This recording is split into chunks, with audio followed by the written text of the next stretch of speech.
त्या इस्रायलला जातो. बिन पाण्याची शेती कशी करावी. आता आपल्याकडे शब्द आहे बिन पाण्याची हजामत कशी करावी, पण बिन पाण्याची शेती कशी करावी हे सुद्धा तिथे आपल्याला पाहायला मिळतं. मी एका ठिकाणी ज्या इगतपुरीला ज्या हळदीचा प्लांट पाहिला असं व्हर्टिकल, आणि त्याला किंमत खूप आहे ना, भाव खूप मिळतो आहे. म्हणजे मला असं वाटायचं सांगलीच्या भागातच हळद आणि त्याचे जे काही आहेत जमिनीमध्ये त्याच्यावर प्रक्रिया करणारे जे आहेत मोठे मोठे कुंभ ठेवलेले असतात, पण इथे सुद्धा आहेत आपल्याकडे वेगवेगळे प्रयोग करायला लागलेत लोक. आमचा एक आमदार आहे, त्याच्याकडे प्रचंड मोठ्या प्रमाणावर डाळिंब आहेत आणि ते सगळं डाळिंबावर चांगला पैसा मिळतोय. मेहनत करायला पाहिजे. नवीन नवीन आलेल्या कल्पना ज्या आहेत त्या वापरायला पाहिजे. आज संत रोहिदास महाराज यांची जयंती आहे. या संतांनी सुद्धा आपल्याला या बाबतीमध्ये शेतकऱ्यांच्या बाबतीमध्ये नेहमी मार्गदर्शन केलं. संत सावता माळी तर म्हणतायत कांदा मुळा भाजी अवघी विठावा. म्हणजे त्यांनी सांगितलं की ही जी शेतामधली जी काही कांदा मुळे भाजी जी काही शेती आहे तोच माझा विठ्ठल आहे. म्हणजे श्रमाला किंमत देण्याचं काम जे आहे या महाराष्ट्रातील संतांनी सुद्धा केलं. छत्रपती शिवाजी महाराजांनी केलं. सर्वप्रथम जो आहे शेतकऱ्याच्या देठाला हात लावू नका म्हणून सांगणारा राजा हा या महाराष्ट्रात जन्माला आला. शेतकऱ्याला वेगवेगळ्या मदत करणारा, त्यांच्यावर होणारे जुलूम, त्यांच्या जमिनी व्यवस्थितरित्या ज्या कशा नांगरल्या जातील या सगळ्या लहान लहान गोष्टीमध्ये छत्रपती शिवाजी महाराज युद्धाच्या बाबतीमध्ये तर अख्खं जग त्यांचा अभ्यास करत आहे. तो भाग वेगळा. राज्य कसं करावं आणि त्याच्यामध्ये शेतकऱ्यांसाठी आपण काय काय करू शकतो कितीतरी गोष्टी. महात्मा ज्योतिराव फुले ज्यावेळेला खडकवासला आणि इथे जी धरणं बांधण्यात आली पहिल्यांदाच त्यावेळेला लोक ते पाणी वापरणार. ते म्हणायचे हे शिळं पाणी आहे, हे शिळं पाणी वापरून शेती कशी काय व्हायची. मग महात्मा ज्योतिराव फुलांनी स्वतःच तिथे शेती घेतली आणि वर्षामध्ये 3-3, 4-4 जे आहेत उत्पन्न काढायला लागले आणि मग लोकांचे डोळे उघडले. अरे बापरे. आणि आता पाण्याच्या थेंबासाठी रोटेशन लवकर काय येईना, 2 दिवस आधीच द्या म्हणून आंदोलन होतात पाण्यासाठी. आणि याच्या पुढे मी तुम्हाला सांगतो अनेक तत्ववेत्यांनी सांगितलं, अभ्यासकांनी सांगितलं पुढचं महायुद्ध हे पाण्यासाठी होणार म्हणून म्हणतात. म्हणून शेतकऱ्यांना सुद्धा पाणी कमीत कमी पाण्यामध्ये शेती उत्तम कशी करावी याचं शिक्षण झालं पाहिजे. त्याचं शिक्षण झालं पाहिजे. मला ही चिठी आली की माझे आमदार अनिल आहेर, मी विचारलं कुठे आहेत, ते बाहेरगावी गेलेले आहेत म्हणून ते आलेले नाहीत. त्यांचे पुत्र जे आहेत दर्शन हे मात्र आलेले आहेत. आणि आज ह्या देशामध्ये सुद्धा 60% लोकसंख्या ही केवळ शेतीवर अवलंबून आहे. आणि आपले शेतकरी आज सुद्धा एवढं अन्नधान्य पुरवतात की आपण पाहिलं की पंतप्रधान मोदी साहेब यांच्या नेतृत्वाखाली अनेक गेले म्हणजे करोनापासून जे सुरुवात झाली आहे मोफत अन्नधान्य देण्याची ते अजूनही सुरूच आहे. एवढं अन्नधान्य आणि एवढंच नाही परदेशामध्ये सुद्धा आपण एक्सपोर्ट करतो आहोत. हे आपल्या शेतकऱ्यांचं जे आहे कर्तृत्व आहे. शेतकऱ्यांचं कर्तृत्व आहे. एक आहे आपल्याकडे जरा पाणी आलं की ताबडतोब द्राक्ष करायला पाहिजे. पण अडचणी खूप येतात. आता काहीतरी ते बांगलादेशने बंद झाले अडचणीत आलं. कधी फॉरेनला पाठवलं त्याच्यामध्ये काही केमिकल सापडलं रिजेक्ट केलं. अशा काही अडचणी येतात. वायनरीच्या बाबतीमध्ये सुद्धा अनेक वायनरी निघतात. ह्या नवीन नवीन गोष्टीमध्ये गेलं पाहिजे. आपले लोक पण आहेत एखाद्या गोष्टीत पैसे मिळाले ना तर सगळे तिकडेच जातात. कांद्याला भाव मिळाला 4,000 5,000 कांदे मग झालं कांद्याचे भाव डाऊन. आणि मग आता तर कांदा कमीच आहे या वर्षी त्यामुळे भाव वाढल्याबरोबर जे आहे निर्यात बंद केली. 40% अगोदर एक्सपोर्ट ड्युटी होती ते ठीक होतं तरी सुद्धा शेतकरी खुश होता. पण आता एकदमच बंद केलं. परवाच्या दिवशी मला समजलं की जे आहे बांगलादेश मॉरिशस आणि 4 देशांना 54,000 टन कांदा हे निर्यात केला जाणार आहे. थोडासा फरक पडला पण तेवढा पुरेसा नाही. कमीत कमी आणखी 2-3 लाख टन कांद्याची निर्यात जोपर्यंत होत नाही तोपर्यंत कांद्याचे भाव जे आहेत ते वरती येणार नाही आणि त्यासाठी जे आहे तुम्हाला आम्हाला जे आहे सगळ्यांना प्रयत्न करावे लागतील. आपल्याला सगळ्यांना माहिती आता हे ग्लोबल वॉर्मिंग कधी पाऊस पडतो काही समजतच नाही.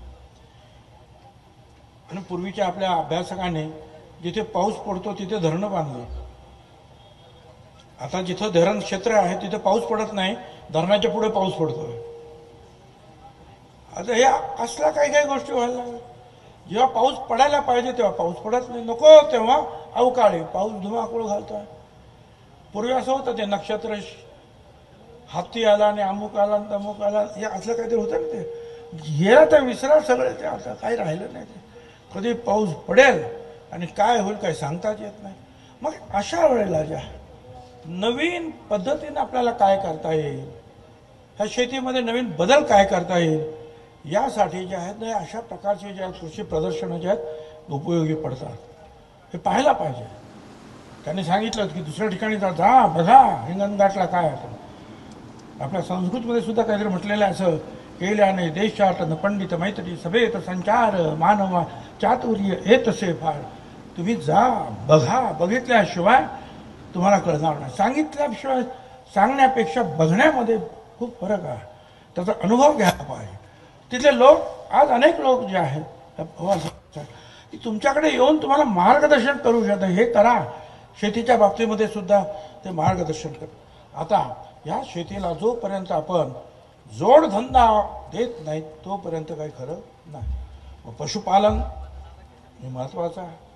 वेगवेगळे कमी खर्चामध्ये कमी पाण्यामध्ये उत्पादन देणारे वाण असतील, कृषी पद्धती असतील, ठिबक सिंचन असेल, याची सुद्धा आपल्याला जोड द्यावी लागेल. असे वेगवेगळे जे आहेत. आणि आता सगळ्या गोष्टी तुमच्या त्या कॉम्प्युटरवर येतात आणि कॉम्प्युटरपेक्षा तुमच्या मोबाईलवर येत आहेत. कुठे काय चाललंय, कुठे नवीन गोष्ट आली, कुठे भाव कमी पडलेत, कशाचे भाव वाढले, या सगळ्या गोष्टी ज्या आहेत तुम्हाला येतात. देशामधले जगातलं काय आहे हवामान, त्याला तोंड कसं आपल्याला देता येईल हे सुद्धा आपल्याला कळतं आहे. लोकसंख्या वाढतेच आहे. जेवढी लोकसंख्या वाढणार तेवढं अन्नधान्य पाहिजेच आहे. फक्त आपण सगळे एकानं केलं म्हणून सगळे तेच करतात हे मात्र काही बरोबर नाही. वेगवेगळ्या गोष्टी ज्या अनेक ह्या जर आपण उत्पादन केलं तर त्याच्यामध्ये आपल्याला फायदा मिळतो आहे. नव्या तंत्रज्ञानाची यांत्रिकरणाची जी आहे आपल्याला जोड द्यायला पाहिजे. हे व्यापारी मेळावे प्रदर्शन मोठ्या प्रमाणे भरवावेत. कृषी तज्ज्ञांचा मार्गदर्शन आपल्याला करावं घ्यायला पाहिजे, ते घ्यावं. अशा रीतीनं जे आहे वेगवेगळ्या शेतकऱ्यांच्या कितीतरी योजना ज्या आहेत आपण भारत सरकारच्या आणि राज्य सरकारच्या आहेत, परंतु ज्या शेतकऱ्यांपर्यंत पोहोचत नाही ही गोष्ट आहे. या सगळ्या योजना ज्या आहेत तुमच्या इथे ज्या फलक लावले पाहिजे. भारत सरकारची योजना ही अशी आहे, राज्य सरकारच्या योजना या अशा आहेत, याचा फायदा घ्या आणि त्या योजनांमध्ये त्यांना त्या योजनांचा फायदा शेतकऱ्यांना मिळावा म्हणून तुम्ही काम करायला पाहिजे. काम खूप आहे हो या कृषी उत्पन्नामध्ये आणि बाजार समित्यांमध्ये. तुम्ही कराल तेवढंच आहे. दुष्काळाने होरपळलेला शेतकरी राजाला शेती आणि जोड व्यवसाय करण्यासाठी निश्चितपणे अशा प्रकारच्या ज्या आहेत या प्रदर्शनामुळे काहीतरी परत एकदा उभारी मिळेल. कर्जाची जी नियमित परतफेड ज्यांनी केली त्या शेतकऱ्यांना 50,000 रुपयाच्या मर्यादेत प्रोत्साहनपर लाभ देण्याचा निर्णय सरकारचा झाला. सुमारे 14 लाख शेतकऱ्यांना याचा फायदा मिळणार आहे आणि टप्प्याटप्प्याने आपण तो देतो आहोत. छत्रपती शिवाजी महाराज सन्मान योजनेत 44 लाख शेतकऱ्यांना 18,500 कोटी आपण कर्जमाफी केली. भूविकास बँकांकडून 34,700 शेतकऱ्यांनी घेतलेलं जवळजवळ 964 कोटी कर्ज जे आहेत आपण माफ केलं. किती वर्षाचा तो प्रश्न पडला होता भूविकास बँकाचा, कितीतरी वर्ष, 20 वर्ष, त्याच्यापेक्षा जास्त सोडवला आपण तो. नमो शेतकरी महासन्मान निधी योजनेत राज्य शासनाने केंद्र शासनाच्या 6,000 रुपयाबरोबर आपल्या 6,000ची भर टाकली. यामध्ये 85,60,000 शेतकऱ्यांना बँक खात्यात राज्याचा हिश्श्याचा पहिला टप्पा 1,725 कोटी रुपये आपण दिले. कांदा उत्पादक शेतकऱ्यांना प्रति क्विंटल 350 रुपयाचं अनुदान सुद्धा आपण दिले. अतिवृष्टीमुळे नुकसान झालेल्या शेतकऱ्यांना आपण दुप्पट नुकसान भरपाई दिली. आणि अतिवृष्टीमुळे नुकसान झालेल्या शेतकऱ्यांना दुसरं आणखीन एक केलं आपण की सरकार, भारत सरकारचं NDRF, त्याची जी मदत आहे त्या मदतीच्या पेक्षा दुप्पट आणि 2 हेक्टरच्या मर्यादेपेक्षा 1 हेक्टर वाढून 3 हेक्टरपर्यंत जी आहे ती मदत आपण शेतकऱ्यांना करतो आहोत. दूध उत्पादक शेतकऱ्यांना सुद्धा दुधासाठी 5 रुपये प्रति लिटर आपण अनुदान दिलं. द्राक्ष उत्पादकांच्या हितांची वाईन उद्योगाचं प्रोत्साहन योजना 7 वर्षासाठी आणखी राबवण्याची आपण व्यवस्था केलेली आहे. आपण दीपक गोगाड आणि त्यांचे सहकारी काम करताय. हळूहळूच काम करायला पाहिजे. प्रत्येक गोष्टीचा अनुभव घेत वरती चढलं पाहिजे. मी सुद्धा म्युन्सिपाल्टीत काम करू, महापौर, आमदार, मंत्री 91ला पहिल्यांदा मंत्री झालो, महसूल मंत्री, तेव्हापासून चालू आहे. विलासराव देशमुखांची आता एक पुण्यतिथी वगैरे झाली. ते सुद्धा जिल्हा परिषदेतून आले, लहान ग्रामपंचायतीतून लोक आले, राज्यातले अनेक राज्यकर्ते त्यातून आले. एकदम वरती चढण्याचा प्रयत्न करू नका. एकदम जो वरती जातो ना तो एकदम खाली येतो, हे विसरू नका तुम्ही. आणि लोकांमध्ये प्रेमाने बोलत चला. काय दिलं नाही तरी चालतं, प्रेम द्यायला काय हरकत आहे, गोड बोलायला काय हरकत आहे. लोकांना खरंच वाटलं पाहिजे की आपला रक्षण करता आहे, आपल्याला काहीतरी मदत करतो आहे. बाकी काय, पैसे तर सगळेच कमवत आहेत. इकडे पैसा घे, तिकडे पैसा घे, तिकडा पैसा काढ, तिकडा पैसा काढ, याचं लूट त्याचं लूट, काही होत नाही. आगा हो अपनी मौत का कोई बसर नहीं, आगा हो अपनी मौत का कोई बसर नहीं. सामा 100 साल का मैं सामा 100 साल का पल की खबर नहीं. किती कमवणार, कशासाठी पाहिजे तुम्हाला? 100 गाड्या जरी असल्या तरी गाडी तर एकच वापरणार, 100 बंगले असले बंगला एकच वापरणार. हां, आणि किती खाणार? आता तेवढे पैसे कमवतात, त्यांना खायला सुद्धा मिळत नाही.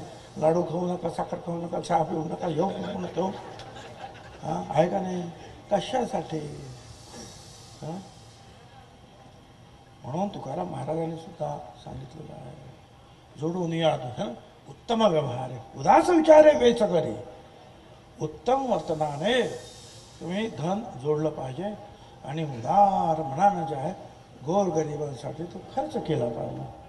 जो दुसऱ्यांसाठी खपला आयुष्यभर त्याचं नाव राहतं, जो स्वतःसाठी त्याचं नाव नाही राहत. तुम्ही जर मदत केली सगळ्यांना तर आपलं नाव नंतर सुद्धा राहतं. ही सगळे जे आपण हे फोटो लावलेत ना, ह्या प्रतिमा, ह्या सगळ्यांनी जे आहे तुमच्या आमच्यासाठी खस्ता खाल्ल्या, आयुष्य अर्पण केलं, म्हणून त्यांच्या शेकडो वर्षानंतर आपण पूजा बांधतो आहोत. असं काय नाही एखादा फार मोठा करोडपती झाला होता, 1000 करोड, आणि त्याचा फोटो आहे का कुठे? म्हणून लोकांसाठी आपण कार्य करू. स्वार्थामध्ये जो आनंद आहे तो परमार्थामध्ये आहे. जास्त स्वार्थापेक्षा परमार्थामध्ये, त्यागामध्ये जास्त आनंद आहे. मी आज हे केलं, मी आज त्यांच्यासाठी हे केलं, हे तुम्ही सांगू शकता. मी एवढे कमवले हे कोणाला सांगशील?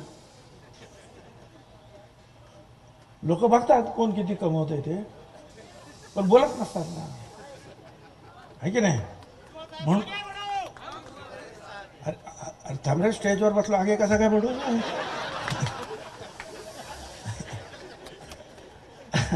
असो, आपण हा चांगला कार्यक्रम केला.